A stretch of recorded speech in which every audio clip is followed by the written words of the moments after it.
Question है reaction of isopropyl benzene. Isopropyl benzene मैंने पहले से बना के दिया हुआ है। आइसोप्रोपाइल बेंजीन ये रहा, जिसे क्यूमीन भी कहा जाता है। क्यूमीन की रिएक्शन किया है O2 से और उसके बाद में ट्रीटमेंट किया है H2O से, मतलब उसका हाइड्रोलाइसिस किया है। आपको पता होगा फिनॉल फॉर्मेशन की रिएक्शन है, एनसीईआरटी की रिएक्शन है, कई बार पूछी गई है। क्यूमीन की रिएक्शन जब ऑक्सीजन से करते हैं, इन्होंने सनलाइट नहीं लिखा है, सनलाइट की प्रेजेंस में ही रिएक्शन की जाती है, तो क्यूमीन हाइड्रोजन परऑक्साइड बनता है। ये बन जाएगा क्यूमीन हाइड्रोजन परऑक्साइड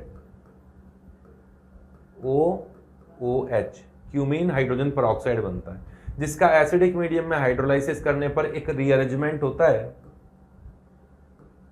और रीअरेंजमेंट से फिनॉल बनता है और एसीटोन बनता है। एसीटोन बनता है। क्वेश्चन में यहां लिखा हुआ है कि एसिडिफिकेशन करने पर, हाइड्रोलाइसिस करने पर फिनॉल बनता है और एक और बाय प्रोडक्ट बनता है P। यहां P बाय प्रोडक्ट जो है वो एसीटोन है। ठीक है। फिर क्वेश्चन में कहा गया है कि इस कंपाउंड P की रिएक्शन 3 इक्विवेलेंट ऑफ क्लोरीन से की गई, जिससे कंपाउंड Q बना, और उस कंपाउंड Q का ट्रीटमेंट किया गया है कैल्शियम हाइड्रोक्साइड के साथ में, जिससे कि R बना और एक कैल्शियम सॉल्ट बना। अब आप इसमें ध्यान दीजिए, आपने iodoform reaction, chloroform, haloform reaction पढ़ी होगी। ये एसीटोन क्लोरोफॉर्म रिएक्शन दे सकता है, हेलोफॉर्म रिएक्शन दे सकता है, और उसी तरफ लेके जा रहा है। क्लोरीन के बाद में जो बेस रिएक्शन करता है वो इन्होंने दूसरे स्टेप में लिया है। ठीक है। तो क्लोरीनेशन आपने किया तो क्लोरीनेशन होगा किसी एक साइड में ही किया जाता है इसमें क्लोरीनेशन स्टार्टिंग में, उसके बाद में दूसरे साइड करने का मौका ही नहीं मिलता है। तो कंपाउंड ये बनना चाहिए, कंपाउंड Q, और ये कंपाउंड बेसिक मीडियम में SN2TH रिएक्शन करके OH माइनस यहां अटैक करता है, ये ग्रुप बाहर निकल जाता है। ये रिएक्शन पड़ी होगी, पूरे मैकेनिज्म पे मैं जा नहीं सकता इतने से छोटे टाइम में। तो यहां पर OH आएगा और O माइनस बनेगा, फिर O माइनस इस लीविंग ग्रुप को बाहर निकाल देगा, और फिर उसके बाद में एसिड बेस रिएक्शन होगी। पूरा मैकेनिज्म ना बढ़ के केवल हेलोफॉर्म रिएक्शन अगर आपको आती है तो ये कंपाउंड हेलोफॉर्म रिएक्शन दे सकता है, इतना आइडिया है हमें। तो इससे क्या बनेगा, एक तो बनेगा कार्बोक्सिलिक एसिड का सॉल्ट और दूसरा बनेगा क्लोरोफॉर्म।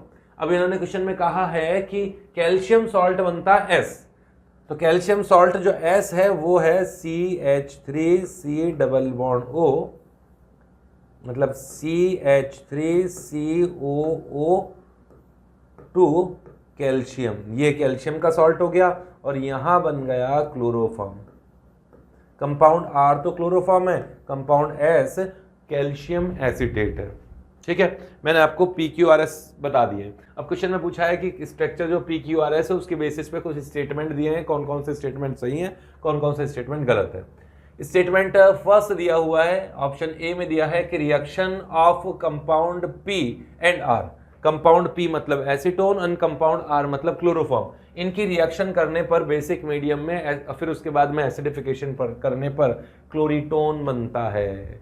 ये रिएक्शन बिल्कुल सिंपल रिएक्शन है। अगर मैं इसे एक एक ऑप्शन को करूं तो ए ऑप्शन में जो स्टेटमेंट दिया हुआ है कि कंपाउंड P जो कि एसीटोन है और कंपाउंड R जो कि क्लोरोफॉर्म है, इन दोनों की रिएक्शन बेसिक मीडियम में कराएं तो न्यूक्लियोफिलिक एडिशन रिएक्शन होती है। शॉर्ट में बताता हूं कि बेसिक मीडियम में पहले ये H+ निकलेगा, C- बनेगा, और C- तुरंत इस पर रिएक्शन करेगा न्यूक्लियोफाइल की तरह, और यहाँ इस कार्बन पर ये जुड़ गया C- 3Cl के साथ, और यहाँ O- बनेगा, जिसका एसिडिफिकेशन करने पर ये कंपाउंड बनता है जिसका नेम है क्लोरीटोन। क्लोरीटोन बनता है। ठीक है। तो कंपाउंड स्टेटमेंट 1 तो सही हो गया, ए ऑप्शन तो बिल्कुल सही हो गया। नेक्स्ट स्टेटमेंट बी में कहा गया है, बी ऑप्शन भी यहीं लिख देते हैं।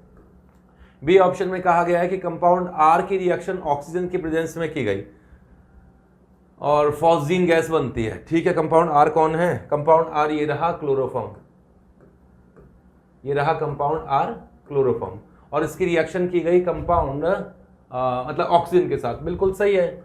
ऑक्सीजन की रिएक्शन जब क्लोरोफॉर्म से होती है तो फॉस्जीन गैस बनती है जो कि पॉइजनस गैस होती है। ये फॉस्जीन गैस है, पॉइजनस गैस है, साथ में HCl बाहर निकलता है, हाफ H2O का यूज किया जाता है, इसे ही फॉस्जीन कहा जाता है। स्टेटमेंट बी भी सही हो गया। ठीक है, स्टेटमेंट सी पे आते हैं। सी में कहा है कि कंपाउंड क्यू जो कि है ये वाला कंपाउंड क्यू की रिएक्शन NaOH से कर दोगे तो ये कंपाउंड बनेगा। गलत है ये। कंपाउंड क्यू की रिएक्शन जो कि कंपाउंड क्या बताया है, ये वाला कंपाउंड है CCl3, ये कंपाउंड क्यू है। इसकी रिएक्शन जब NaOH से करोगे तो भाई ये OH माइनस SN2TH रिएक्शन करेगा, एज ए न्यूक्लियोफाइल यहाँ अटैक करेगा और इस लिविंग ग्रुप को बाहर निकाल देगा।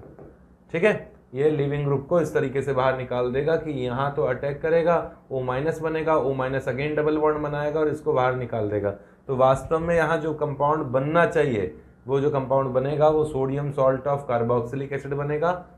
ये बनेगा कार्बोक्सिलिक एसिड का sodium salt plus CCl3 minus, और फिर आगे जो माइनस था उसने एसिड बेस रिएक्शन करी और फाइनल जो कंपाउंड है वो क्लोरोफॉर्म बनता ही है इस जगह, तो ये कंपाउंड क्लोरोफॉर्म बन जाएगा।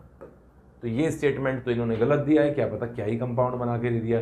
इसकी रिएक्शन तो कैनिज़ारो रिएक्शन कर दी, कैनिज़ारो रिएक्शन तो हो भी नहीं सकती इस कंपाउंड में।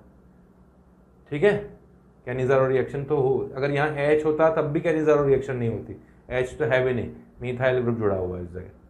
तो ये तो सरासर गलत हो गया स्टेटमेंट सी। तो नेक्स्ट डी स्टेटमेंट पे चलते हैं। डी में लिखा हुआ है S on heating gives P. S कहाँ है, कंपाउंड एस। ठीक है, ये कंपाउंड एस है डी ऑप्शन के लिए।